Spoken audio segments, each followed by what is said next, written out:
El, lo que vamos a ver son algunos de estos modelos de parámetros concentrados y parámetros distribuidos. ¿Qué son? ¿Qué significan? Modelos estacionarios y modelos dependientes del tiempo. Algo de esto vimos en la clase pasada, que tuvimos en directo. Vamos a reforzar un poquito nada más. La forma de resolver un modelo y cómo vamos a usar nosotros los balances. Esto que estoy mostrando acá es un diagrama de flujo de una industria que tiene que ver con la presentación perdón, la fabricación de acero. Esto es algo que ustedes van a empezar a ver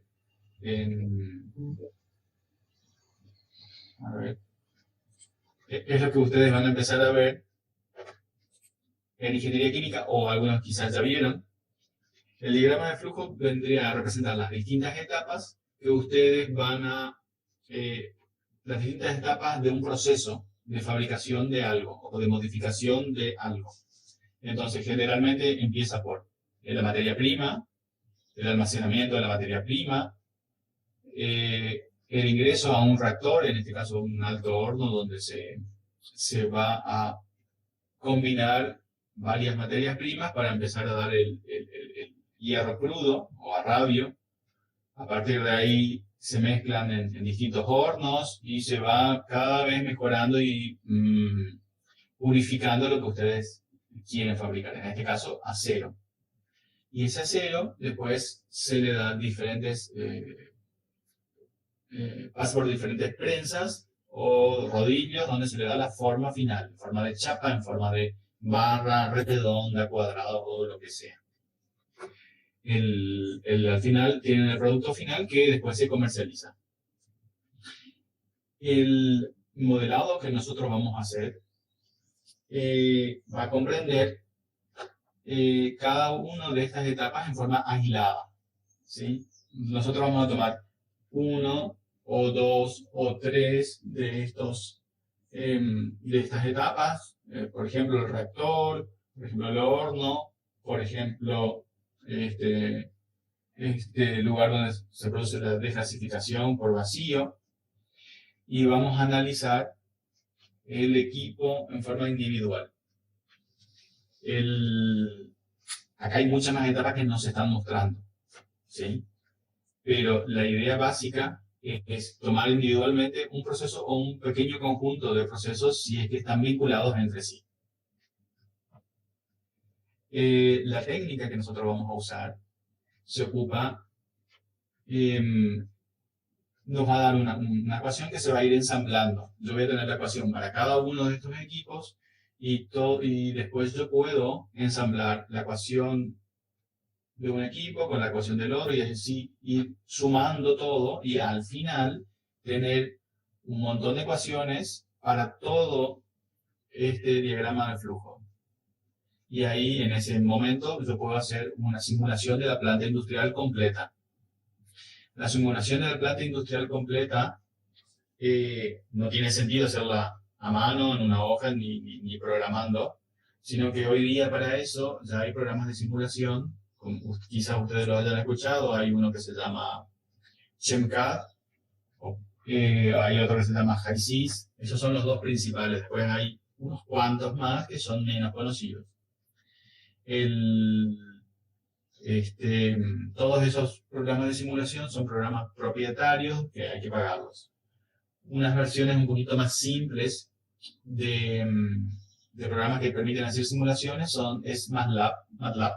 Ustedes conocen MATLAB, ya lo usaron en las matemáticas, pero hay algunos módulos de MATLAB, que es el Simulink, que permite hacer simulaciones de procesos, en particular para cuando uno vaya a trabajar en control de procesos.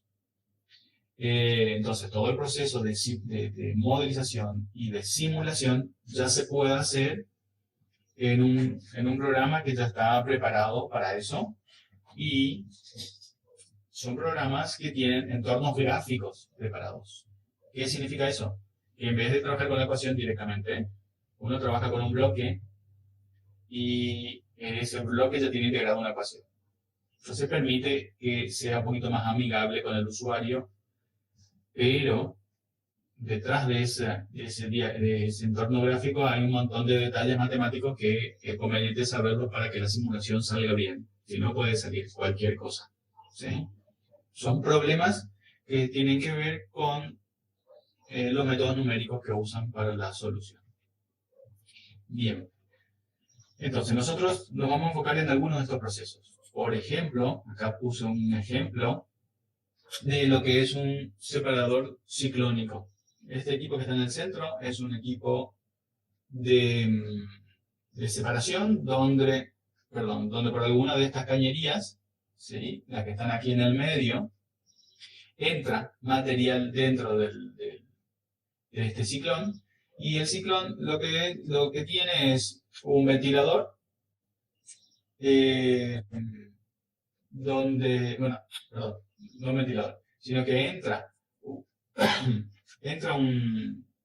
un fluido que puede ser partículas suspendidas en aire o partículas suspendidas en agua, entran impulsados por un ventilador que está anteriormente, o una bomba, entra por aquí, entonces entran a mucha velocidad.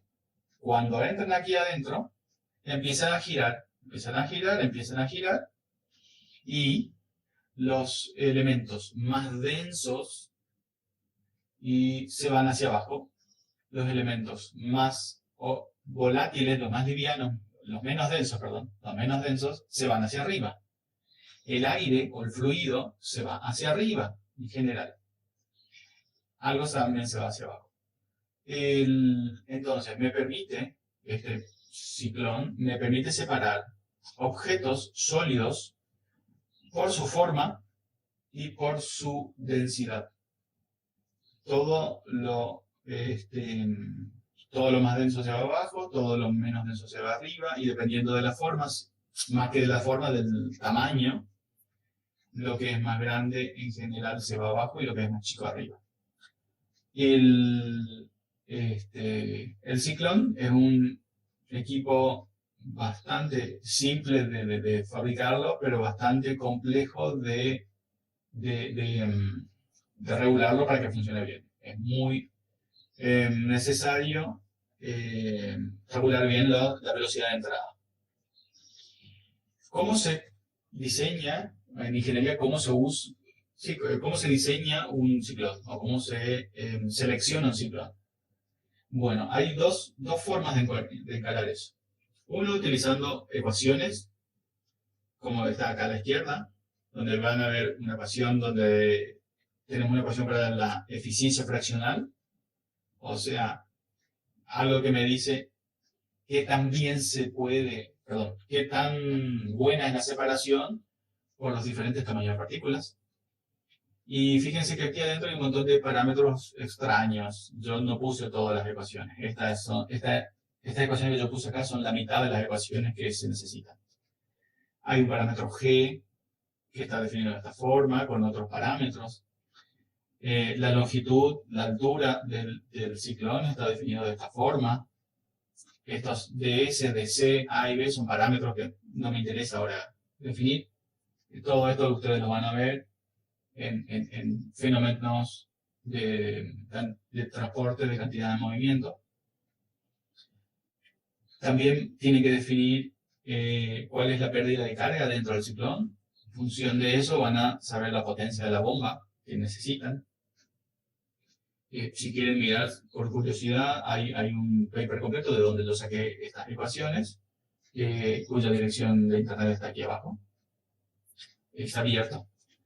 Pero lo que quiero marcar aquí es que una ecuación, esta por acá, sumada con esta y sumada con algunas otras más, me permiten diseñar o calcular cómo va a funcionar este equipo. Yo estoy suponiendo que dentro del equipo, el equipo trabaja en forma homogénea. O sea, tengo una ecuación que me representa el comportamiento y mirándolo como un todo.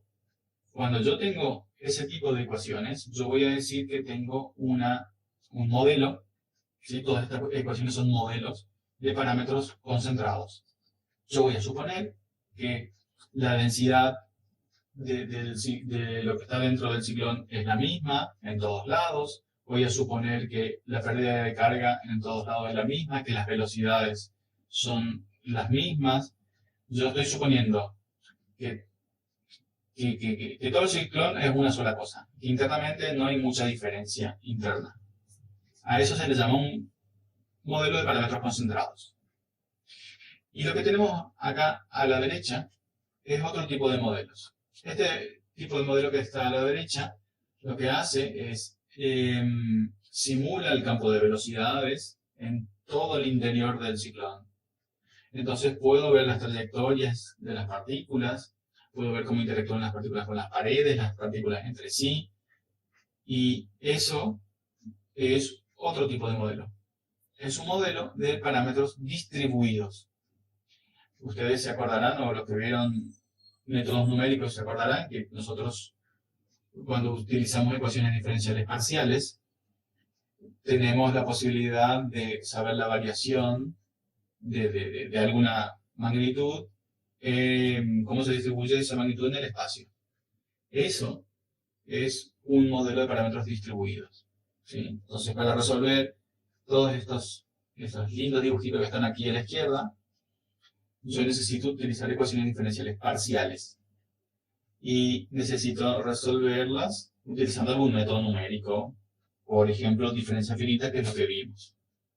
Nos da mucho detalle interno y nos permite diseñar, pero son modelos más costosos que los modelos que están aquí a la izquierda, que los modelos de parámetros concentrados. ¿Sí? Hay que tener en cuenta eso.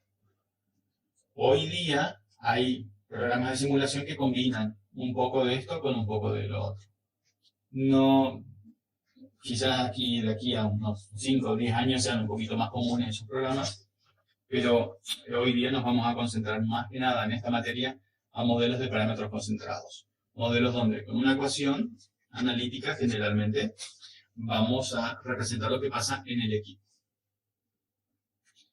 Entonces, a modo de resumen, los modelos de parámetros concentrados, ¿sí? Y esto es por ahí lo que ustedes tienen que ir manejando, van a trabajar con funciones que van a ser en general ecuaciones diferenciales ordinarias. Esto va a ser una ecuación diferencial ordinaria. Es una ecuación diferencial ordinaria. Por otro lado, los modelos de parámetros distribuidos, también vamos a trabajar con funciones, pero estas funciones van a ser derivadas parciales. Las derivadas con respecto al tiempo, las derivadas con respecto a la posición, generalmente estas dos, ¿no? Entonces acá tenemos ecuaciones diferenciales parciales. Los métodos que se van a utilizar aquí son numéricos, y los métodos para resolver ecuaciones diferenciales ordinarias pueden ser numéricos.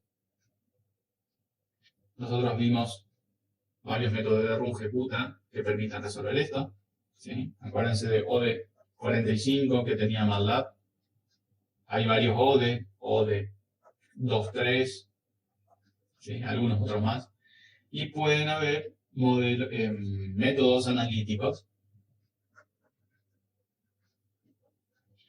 que me permiten resolver estas ODE. Ustedes en Análisis 2 vieron los métodos analíticos que están preparados para ecuaciones diferenciales lineales en general. Si es de primero, de segundo, tercer orden, se pueden transformar en sistemas de ecuaciones lineales y se pueden aplicar esos métodos. El problema es que estas G2, ¿sí? Nosotros nos vamos a quedar con modelos de parámetros concentrados. El problema es que estas G2 no siempre son ecuaciones diferenciales lineales, ¿sí? Los métodos analíticos son buenos para las lineales. Cuando tenemos ecuaciones diferenciales no lineales, va a ser un poquitito más complicado utilizar los métodos analíticos, pero hay una forma de abordarlos. Ya lo vamos a ver después. y si quieren les adelanto, la forma de abordar los problemas no lineales es aproximarlos, modificarlos para encontrar una versión aproximada y llevarlos a una forma que sean ecuaciones lineales. Una vez que tenemos ecuaciones lineales, vamos a utilizar un método analítico. No de los que vimos en análisis 2, porque son muy complicaditos. Vamos a utilizar unos métodos operacionales, se llaman. ¿Sí? Ya vamos a ver eso. Y si quieren les cuento bien al final de esta clase. Entonces, principalmente lo que tiene que quedar claro es que nosotros vamos a trabajar con modelos de parámetros concentrados, ¿sí? Con ecuaciones diferenciales. ¿Por qué con ecuaciones diferenciales? Acá puse un pequeño videíto de un ciclón casero. Voy a ponerlo, espero que se pueda ver.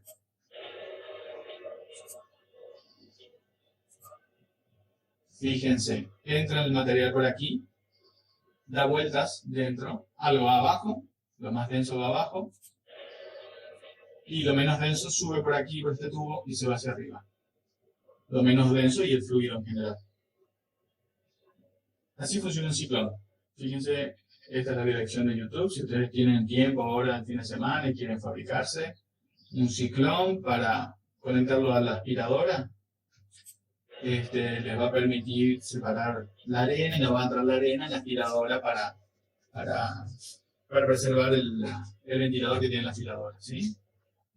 El proceso acá, como se ve, es variable. Si ustedes terminan perdón, es dependiente del tiempo. Si ustedes de repente no están absorbiendo un material, esto que está aquí adentro se detiene, o sea, sigue circulando aire, pero no entran partículas. Nosotros, en el estudio que nosotros vamos a hacer, vamos a utilizar modelos dependientes del tiempo. Por lo tanto, al utilizar modelos dependientes del tiempo, esto que ya hemos visto ya en la clase anterior, vamos a tener que utilizar ecuaciones diferenciales. Vamos a tener que utilizar ecuaciones diferenciales ordinarias, obviamente, para poder describir la variación de algo con respecto al tiempo. En oposición a esto, existen los modelos estacionarios. Un modelo estacionario que es un modelo estacionario es uno donde las variaciones de las variables de estado o de las magnitudes que a nosotros nos interesan estudiar no cambian con el tiempo, o sea que esta derivada es cero. Por lo tanto, si queremos plantear un modelo en estado estacionario, me va a dar una ecuación mucho más simple, no va a ser una ecuación diferencial, va a ser una ecuación algebraica, generalmente, o puede también ser una ecuación trascendente, pero son ecuaciones, ¿sí? son ecuaciones que no son diferenciales. Algunas pueden ser no lineales, otras lineales, pero resolver este tipo de ecuaciones ustedes saben que son bastante más fácil. Si la quieren resolver con MATLAB, si es una, pueden usar, recuérdense, F0. Si es un sistema, pueden usar Fsolve. También, si lo quieren resolver en forma analítica, pueden usar el comando solve de MATLAB, ¿sí? En la mayoría de las materias que ustedes van a cursar, todo lo que es operaciones de transferencia de masa, energía, cantidad de movimiento o ingeniería de las reacciones químicas, la mayoría de las veces van a tener ecuaciones en estado estacionario. La ecuación que yo mostré antes en el ciclón, estas ecuaciones que están aquí a la izquierda, son ecuaciones formuladas en estado estacionario. En general, cuando uno diseña un equipo, utiliza ecuaciones en estado estacionario. Okay. ¿Y por qué? Porque en ingeniería todas las personas quieren, en la planta industrial, especialmente el dueño de la empresa, quiere que todo funcione en forma constante. Que la producción de dulce de leche sea constante. Que siempre salga la misma cantidad de dulce de leche, que obviamente tiene que ser la óptima, la mayor cantidad posible. Si en algún momento pasa algo y baja la producción, suele ser un problema, ¿sí? Por eso, el modelado en estado estacionario se modela, se elige para que sea en el punto óptimo. ¿Y qué se entiende por óptimo? Se obtiene la mayor cantidad de producción utilizando la menor energía posible y la menor cantidad de materia prima posible. Ese sería el óptimo. La menor cantidad de gente posible, el menor tiempo posible. Eso es la condición óptima. No siempre se alcanza la condición óptima, sino que se alcanza alguna situación buena, suficientemente buena, por lo menos monetariamente buena para la empresa, y se mantiene ahí. Los operarios no quieren ir cambiando cada vez alguna condición de operación porque en general los procesos no son totalmente estables. Si uno los empieza a manipular, a cambiar, puede ser que el operario tenga que ir corriendo de un lugar a otro para cerrar una llave, encender una bomba, apagar otra bomba, encender un agitador. Sí, y en general los operarios tienen que quedarse quietos, tranquilos y tener tiempo para tomar mate o hacer alguna otra actividad. ¿Sí? Lo mismo el jefe de planta. El jefe de planta, si la planta no está en régimen, se pone como loco y los va a apurar, o quizás ustedes sean jefe de planta, los van a tener que tratar de que la planta esté controlada. Y controlada en general significa que la producción sea siempre el mismo valor, que las temperaturas sean constantes y así, etcétera. Que todo sea constante. Por eso se diseñó en forma constante. Pero ustedes saben que la naturaleza no es constante siempre. Hay momentos en donde ocurren accidentes, aumenta la velocidad del viento, sale el sol, empieza a llover, y eso pueden cambiar algunas condiciones en mi proceso. Y ustedes, como ingenieros, tienen que saber predecir qué va a pasar ante esas situaciones externas. Y para eso, lo único que sirve es tener una ecuación dependiente del tiempo, o sea, un modelo dinámico. Con el modelo dinámico se pueden hacer estas predicciones. Entonces, los modelos dinámicos se van a utilizar para saber cómo controlar un proceso. Es una parte fundamental que te lleva el 80% de la vida en fábrica, si uno está trabajando en planta, ¿sí? Por lo tanto, el control del proceso es muy importante y requiere no solo de conocer cómo funciona el proceso, ¿sí? Sino tener algunos modelos que les permitan facilitar los cálculos. Bien, ¿cómo se resuelven? Bueno, algo de esto ya hablamos. Si nosotros tenemos algunas ecuaciones, sistemas de ecuaciones algebraicos, ecuaciones diferenciales ordinarias, tenemos formas de resolverlo en forma analítica, ustedes ya saben esto lo que es, y tenemos formas numéricas. Las formas numéricas de resolverlo, en general, si nosotros tenemos un sistema de ecuaciones de este tipo, sistema algebraico, es un método de cálculo de raíces lo más adecuado. ¿Sí? No importa ahora cuál, pero eso se aborda de esta forma. Por otro lado, si nosotros tenemos ecuaciones diferenciales, vamos a utilizar métodos de Runge-Kutta. ¿Sí? Estos son los métodos clásicos por excelencia. Esto es lo que usan muchos de los programas comerciales, métodos de Runge-Kutta para resolver.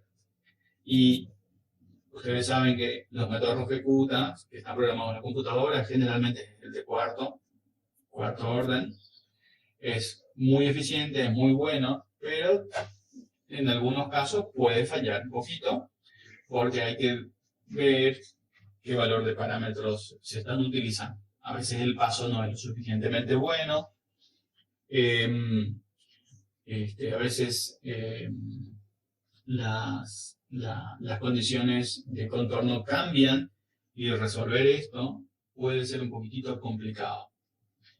Por eso nosotros aquí vamos a utilizar un método que es un método analítico, ¿sí?, que se ocupa mucho en control de proceso utilizando métodos operacionales. No me sale bien la palabra operacionales.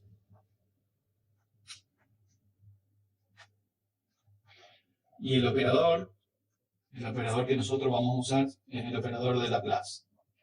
La transformada de Laplace.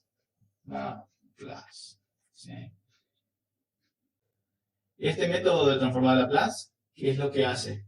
Transforma una ecuación lineal en una ecuación diferencial lineal, por ejemplo, estas que están acá abajo, en una ecuación algebraica. ¿Sí? Fíjense que transforma esto, que es muy complicado, en algo parecido a esto, que es más simple de resolver. Esto, que es simple de resolver, se resuelve con un método de cálculo de raíces, cualquiera, y una vez resuelto, se hace el camino inverso. Existe algo que se llama la transformada inversa de Laplace, y con la solución, yo llevo la solución del sistema de ecuaciones diferenciales. Esto que lo expliqué así muy en el aire lo voy a repetir después, no se preocupen. Pero esta es la forma en la que vamos a trabajar. ¿Y por qué trabajamos de esta forma? Porque es muy fácil, es la forma que se usa en control de procesos. La idea es prepararlos aquí para esa materia. Y también porque cuando nosotros tenemos ecuaciones algebraicas, es más fácil representarlas en forma gráfica, haciendo un diagrama de bloques, y este diagrama de bloques es algo parecido al diagrama de flujo que tenemos acá, donde cada uno de estos reactores, separadores o etapas intermedias se representa como un bloque y una ecuación que está vinculada a ese proceso. Nada más que por eso. Tiene una ventaja bastante interesante. Entonces, nosotros vamos a ocupar ecuaciones diferenciales, ¿sí?, ordinaria, ¿sí? La derivada que nosotros vamos a tener es la derivada de algo con respecto al tiempo, siempre, y a veces vamos a tener voy a poner así, la derivada de x1 con respecto al tiempo, vamos a tener 2, la derivada de x2 con respecto al tiempo, o la derivada de x3 con respecto al tiempo. ¿Sí? Puedo tener una derivada, mejor dicho, una ecuación diferencial. Esto será f1, esto será f2 y esto será f3. Puedo tener una ecuación, dos ecuaciones, tres ecuaciones, ¿sí? Puedo tener más de una ecuación diferencial para un equipo, ¿sí? Entonces, ¿cómo hacemos nosotros para obtener estas ecuaciones diferenciales? Bueno, en principio tenemos que tener información de un diagrama de flujo o de algo que nosotros quisiéramos analizar. Acá podemos analizar. Les cuento lo que hay acá, ¿no? Primero. Acá tenemos un reactor, este es el reactor, donde se produce una reacción química. Fíjense que aquí esa es la estequiometría de la reacción química. Dice que A más B da C. Aquí arriba entra, fíjense, el reactivo B. Aquí entra el reactivo A, con un valor F de A, que generalmente es un caudal, un flujo volumétrico, a una temperatura TA. Aquí entra B con un flujo FB a una temperatura T sub B. Y aquí adentro se produce la reacción química. Fíjense que al darme información de la temperatura, parece que esta reacción es o endotérmica o exotérmica. Por lo que vemos aquí al costado, dice que aquí entra una corriente de vapor. Fíjense, esto, steam es vapor. Y sale acá arriba, dice, un condensado. Si yo veo esto y veo que dice acá Checkit CSTRS, esto que está acá, dice que es un reactor de mezcla completa. Vamos a ver eso qué significa. Un reactor de mezcla completa encamisado. Jacket significa encamisado, que tiene una camisa. La camisa es algo que envuelve el reactor que permite mantener alguna temperatura más o menos constante. Fíjense que esto que está dibujado acá, ¿sí? Esto oscurito, de este lado y de este otro lado, es la camisa. Por ahí circula vapor que va a transferir energía al reactor y va a condensarse, o sea que liberó la energía, o sea que lo que está ocurriendo aquí adentro es algo que es endotérmico. Necesita energía, parece, para, para producirse. O necesita energía, ¿sí? Que aumente su temperatura para después seguir este circuito y entrar a una columna de destilación. En una columna de destilación nosotros queremos ingresar material con alta temperatura, no muy alta, pero con energía, de tal forma de producir alguna separación de fluidos que tengan distinta volatilidad. Entonces puede ser que esta camisa ayude a calentar el líquido de alimentación en la torre de destilación. Aquí abajo hay una bomba, esto está aquí, es una bomba que está bombeando el producto del reactor, ¿sí? Está bombeando algo de reactivo A, porque no siempre, esto tiene que quedarle, saberlo siempre, no siempre las reacciones se reproducen al 100%, ¿sí? No siempre, de hecho muy pocas veces. Entonces vamos a bombear reactivos que no reaccionó y el producto C.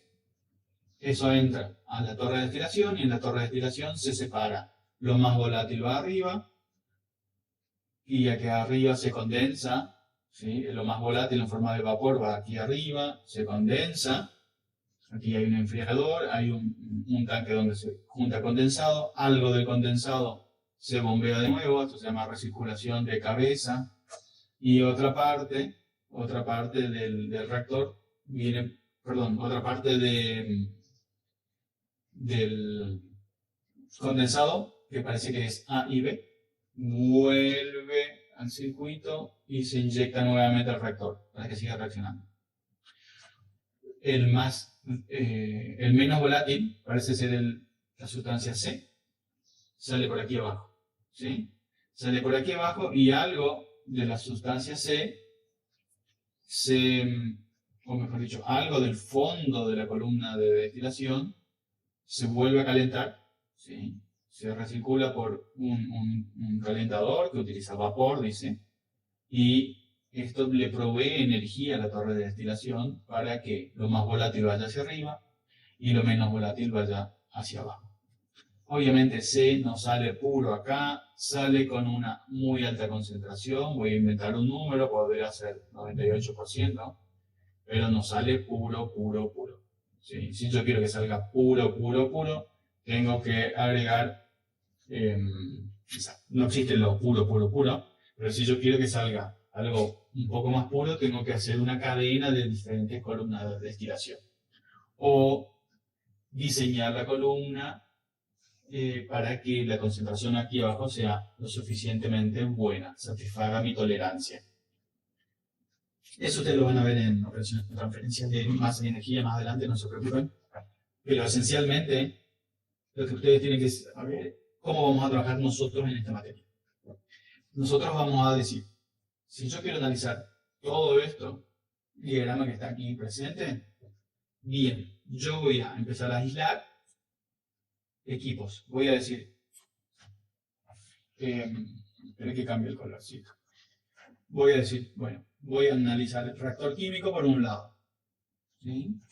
La bomba por otro lado, la torre de destilación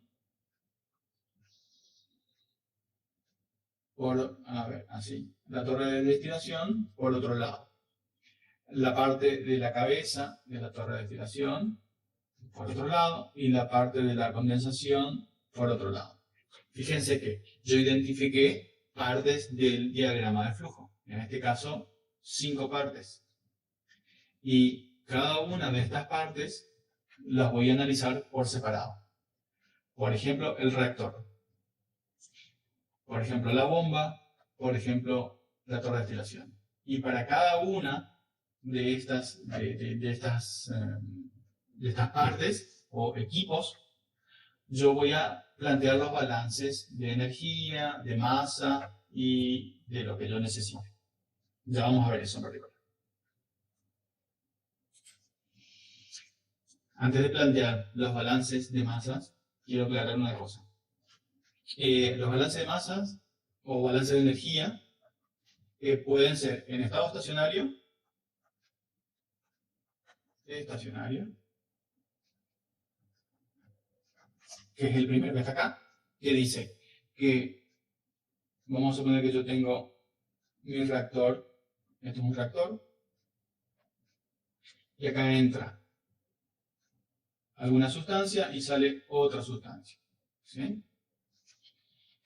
Dice que la masa que entra al sistema menos la masa que sale del sistema, entonces la masa que entra menos lo que sale es igual a 0. Entonces, es obvio que si entra 1 kilo acá, 1 kilogramo, y sale 1 kilogramo de todo, ¿sí? Desde un conjunto de cosas acá, y sale 1 kilogramo de un conjunto de cosas acá, nosotros sabemos que la masa, no sé si no hay reacciones nucleares ni alguna otra cosa rara, no se destruye ni se crea, por lo tanto, si entra 1 kilo y sale 1 kilo, acá adentro, la masa que está acá adentro no va a cambiar, siempre va a ser la misma. ¿Qué sé yo? Por ejemplo, si en este reactor entran 10 kilogramos de la sustancia, siempre van a haber 2 kilogramos. Esto es un modelo en estado estacionario. Esto nosotros no vamos a usar. Nosotros no usamos modelo en estado estacionario porque queremos saber qué pasa cuando algo cambia con el tiempo. Entonces vamos a usar nosotros siempre modelos de estado no estacionario o transitorio. ¿Sí? Transitorio es lo mismo que no estacionario. ¿Y cómo se interpreta eso? Bien, hay dos formas habituales. Os meto las dos y después les digo cuál vamos a usar nosotros por ser más cómoda. Y ojo, lo que yo voy a decir sirve para la masa, o también para la energía, o también para cualquier otra cantidad que se conserva. Otra magnitud que se conserva. Bien, acá dice, la velocidad de masa,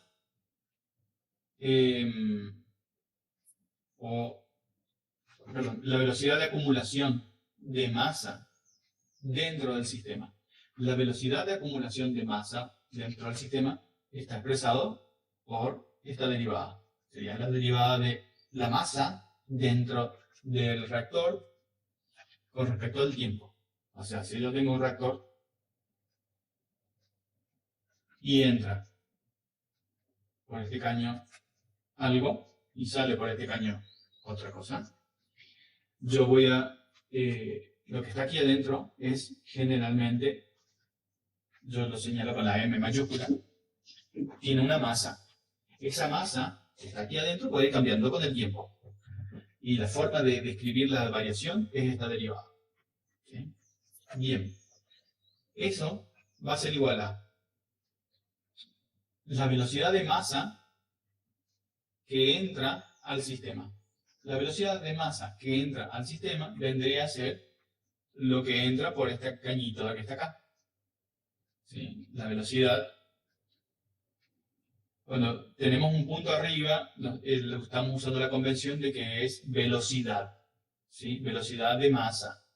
En la entrada, IN, esto está en inglés, por eso es IN, no significa mínimo. ¿Sí? Esto es masa, velocidad de masa en la entrada. Menos la velocidad de masa que deja el sistema, o sea, lo que sale por la cañería de salida, out.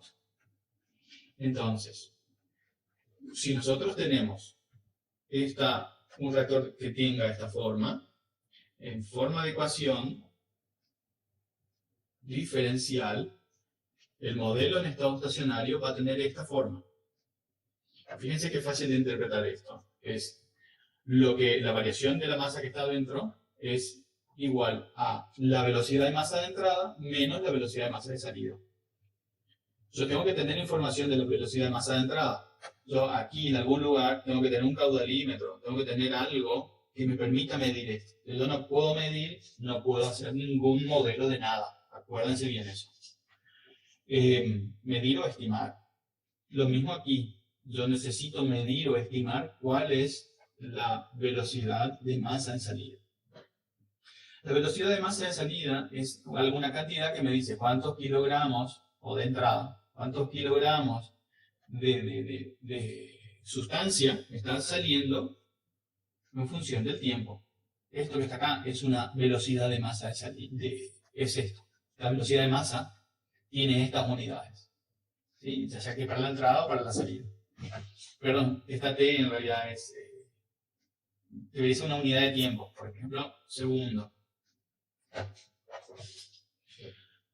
Eso es velocidad de masa. Generalmente no se conoce, o es más difícil de medir la velocidad de masa, y lo que se mide es la velocidad volumétrica, o sea, con un caudalímetro. Un caudalímetro me dice cuántos, por ejemplo, metros cúbicos circulan por algún lugar por segundo. Si esta información me la da un caudalímetro, a esto generalmente se lo conoce como caudal, ¿sí? Que nosotros lo vamos a señalar con la letra F. ¿Sí? F para nosotros va a ser un caudal o un flujo volumétrico. Y esto es información que me permite conocer la velocidad de masa. Si yo conozco el flujo volumétrico F y conozco la densidad de la sustancia que está pasando por ahí, multiplico el flujo volumétrico por la densidad y tengo la velocidad de masa. Este es el concepto de esta ecuación planteada así, es el modelo diferencial, ¿sí? en estado no estacionario. En los libros van a encontrar algo que se llama el modelo integral en estado no estacionario. Modelo integral o método integral. Vamos a ver eso. ¿Sí? Este es un poquito más complicado, se puede llegar al mismo resultado. Y voy a tratar de explicarlo un poquitito más. Porque están los libros, lo van a ver en esta materia, también lo ven en el fenómeno de transferencia. Y a veces es confuso qué me dice y por qué tengo dos cosas distintas que me dan el mismo resultado. No me pasó eso cuando yo estudié eso.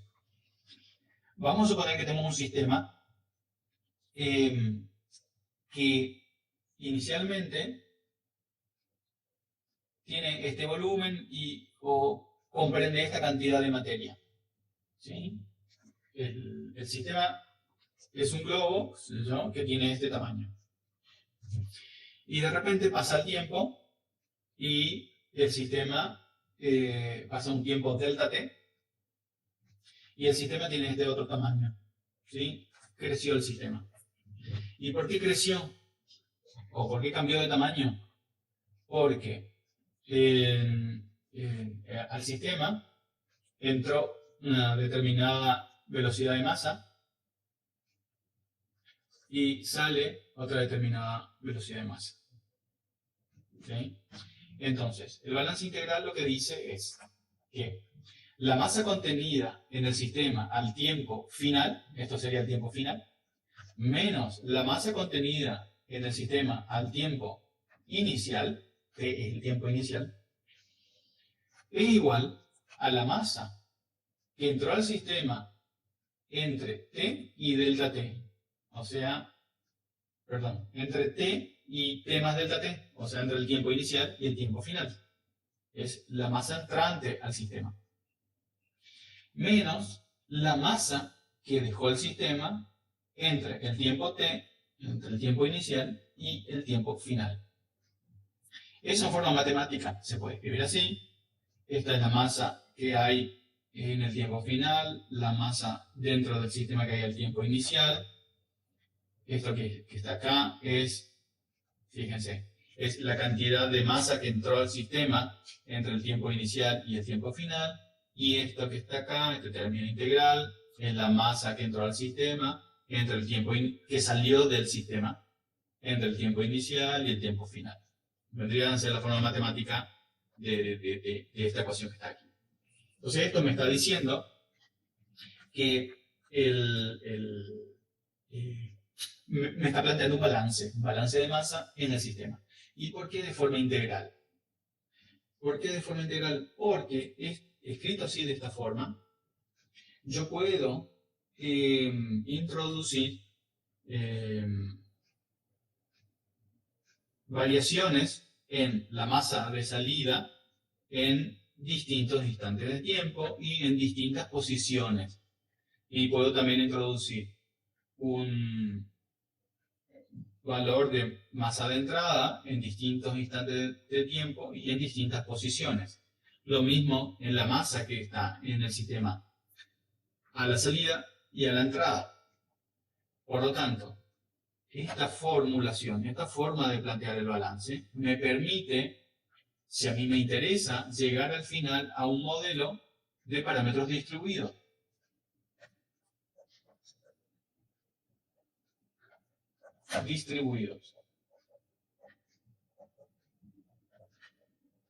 Entonces, si a mí me interesa tener eso, yo necesito utilizar el planteo del método integral. Si a mí no me interesa tener un modelo de parámetros distribuidos, resulta que yo voy a suponer que todo esto está concentrado en un punto, que toda la masa del sistema está concentrada en un punto, aquí, al tiempo que sea, que todo lo que entra a este punto y todo lo que sale de este punto, y eso es un modelo de parámetros concentrados. Si yo hago esas suposiciones de que esto va a ser un modelo de parámetros concentrados, yo puedo ir procesando esto, y voy a llegar exactamente al método diferencial. Entonces, si yo tengo un método diferencial, si yo quiero un método de parámetros concentrado, el método integral o el método diferencial me van a llevar a la misma ecuación. Esta que está aquí abajo, que es, de hecho, el planteo del método diferencial. La variación de lo que está adentro es igual a la velocidad de lo que entra menos la velocidad a la que sale.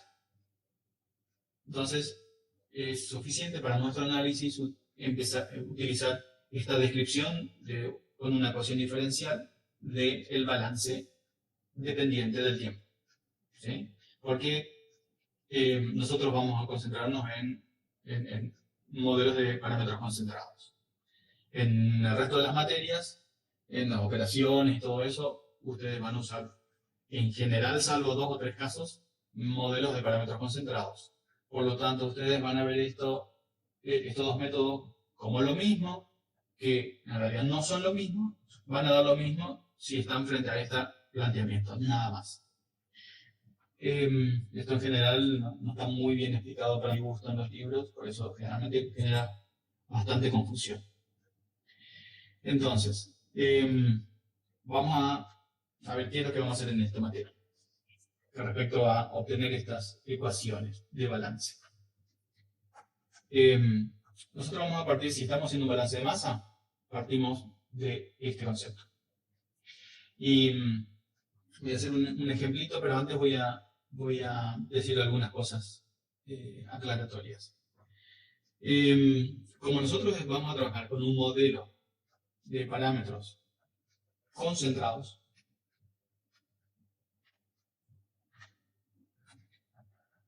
nosotros vamos a suponer Antes yo hablé de un reactor químico, hablé de un ciclón, hablé de un, bueno, hablé de una torre de destilación.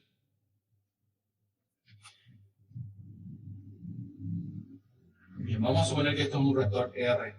¿Sí? ¿Se llama R el reactor? Obviamente, la densidad de la sustancia que está acá adentro no es la misma. ¿Sí?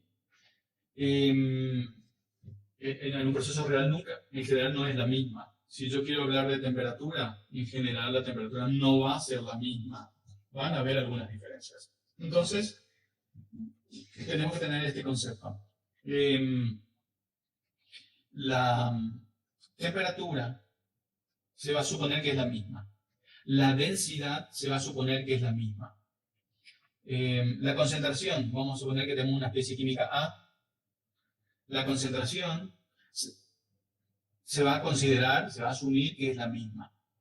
Por lo tanto, y que la concentración que sale, o la temperatura de salida, la densidad de salida y la concentración de a la salida, esto obviamente el cañito de salida, van a ser exactamente igual a las de entrada. Perdón, a las que están adentro. ¿Sí? Esto va a ingresar a una temperatura de entrada, va a haber una densidad de entrada y va a haber una concentración de A a la entrada. Al reactor va a producirse la reacción química y va a salir del reactor. Esto en forma continua, todo el tiempo, no es que hay etapas, ¿sí? Todo el tiempo está entrando y saliendo material, todo el tiempo está reaccionando. Por lo tanto, es muy importante saber esto, que la temperatura dentro es igual a la temperatura de salida. Porque si yo digo que en cualquier lugar de este reactor la temperatura es la misma, obviamente que en el lugar donde está el cañito de salida tiene que tomar a la temperatura de lo que está acá adentro. De la misma forma, la densidad dentro es exactamente igual a la densidad de salida, y cualquier cosa que salga va a ser igual en valor lo que sale que a lo que está dentro. Esto es muy importante. Y por otro lado, la temperatura de entrada, la temperatura de, perdón, la temperatura de entrada va a ser distinta a la temperatura de adentro. La densidad de entrada va a ser distinta a la densidad que está dentro, y la concentración de A a la entrada va a ser distinto de la concentración de A que está dentro. En algunos casos puede llegar a ser iguales, pero en general no hay nada que me asegure que sean iguales. Por lo tanto, en principio se plantean que van a ser distintos. No confundirse eso. Hasta que no entra el líquido o el fluido que viene aquí, no hay nada que comparta con lo que está adentro. En el momento que una gotita de líquido entra aquí adentro, se produce algo que se llama mezcla instantánea.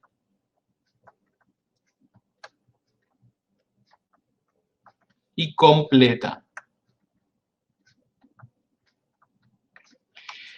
Ese es una consideración que se hace en todos los modelos de parámetros concentrados, que la mezcla es instantánea y completa.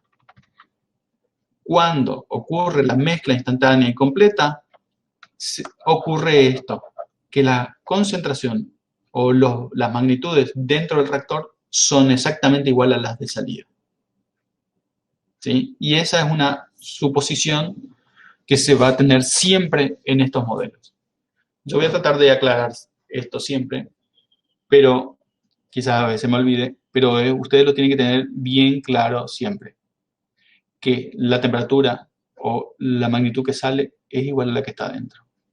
Y lo que entra, sí, no es nada de lo que entra, en principio, es igual al valor que está acá adentro. Si ustedes les dicen que entra a 10 grados centígrados, acá cuando entra la primera gotita, se mezcla y se homogeniza con lo que está acá adentro. ¿Sí? Si acá tenemos algo a 100 grados, la primera gotita instantáneamente llega a la temperatura de equilibrio termodinámica. ¿Sí? Instantáneamente llega a la condición de equilibrio química. ¿Sí? No, la temperatura de entrada, la concentración de entrada, cualquier magnitud de entrada terminó desde el punto que salió, que ingresó la barrera acá, este contorno, cambió y toma la del conjunto y es exactamente igual a la de la salida. Y eso lo tiene que tener bien clarito, porque si no, no va a salir el modelo. Eso por un lado. Por otro lado, antes de seguir, ¿qué pasa si mi reactor, este es mi reactor, no tiene una entrada, tiene dos entradas? Porque puede ocurrir, puede tener 3, 4, 5, 10 entradas. Y tiene dos salidas. ¿Sí? Las salidas no siempre están abajo y las entradas no siempre están arriba. Tengan en cuenta esto. Esto es la entrada 1, la entrada 2, la salida 3 y la salida 4. Entonces, ¿cómo es el balance de masa? El balance de masa va a ser lo mismo. La variación de la masa con respecto al tiempo dentro del reactor, yo lo escribo así, es igual a la velocidad de masa de la entrada 1 más, porque la velocidad de la masa de la entrada 2 menos, lo voy a escribir acá abajo porque no tengo lugar, la velocidad de salida 3 menos la velocidad de masa a la salida 4. Si tuviera más entrada, va a haber otro término más. Entonces, esto que está acá, ¿sí? Esto es genérico, ¿sí? Representa todas las entradas. Y esto que está acá, ¿sí? Son todas las salidas y es genérico, ¿sí? Cuando ustedes aborden un problema que tiene 3 o 4 entradas, yo no quiero que me pongan esta forma genérica. Quiero que me pongan, digamos, un término, como está acá, un término por cada entrada y por cada salida. Esto es muy importante. ¿Por qué? Porque muchas veces no suelen hacer esto y crea confusión a mí, que estoy corrigiendo y revisando lo que ustedes están haciendo, y a ustedes mismos porque puede ser que se olviden, ha ocurrido, de escribir alguna ecuación para esto o alguna ecuación para esto. Y entonces, el salto escrito de esta forma generalizada puede traer confusión. Entonces, siempre escribir un término por cada caño de salida, por cada caño de entrada. Esa es una recomendación. Y bueno,